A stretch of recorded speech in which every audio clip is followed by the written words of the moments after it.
Young Ting, you going crazy. Oh no, no. King, this shit fuego. Can't breathe.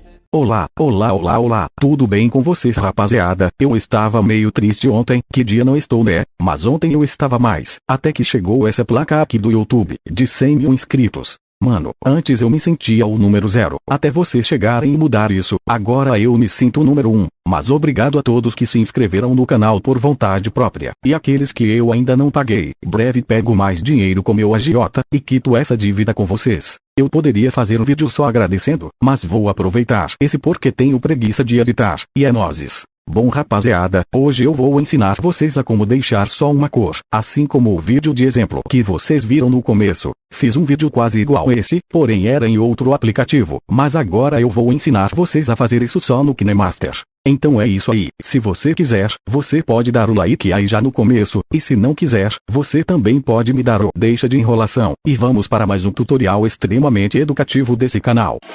You're a superhero.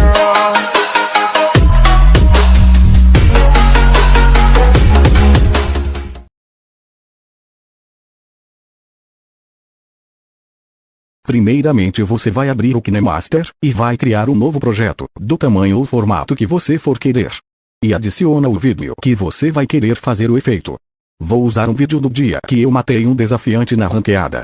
Se você quiser aprender a fazer essa merda aí em cima, é só clicar no card aqui em cima.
Pronto, fiz esse exemplo no final porque eu acho mais bonito assim, mas você pode deixar no vídeo todo também.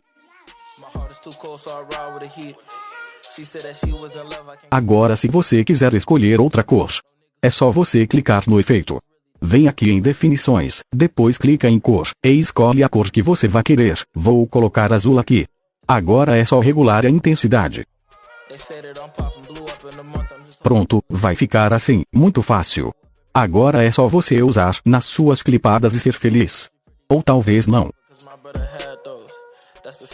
Bom rapaziada, alguém me pediu esse vídeo aí nos comentários, e eu nem ia postar vídeo hoje, mas eu pensei, é melhor custo do que não ter. Essa reflexão acho que vai servir para outras ocasiões, mas não vou entrar em detalhes. Bom, eu só queria agradecer vocês por me acompanhar aqui nessa merda de canal, e fazer um dos meus sonhos se tornar realidade. Breve mostro pra vocês. Antes de terminar esse vídeo eu só queria lembrar vocês de não usar perto da polícia. Falou, fui. Já foi assaltado? Claro que não. Quem que vai ser louco desta tal super chantão? Já foi assaltado? Claro que não. Quem que vai ser louco?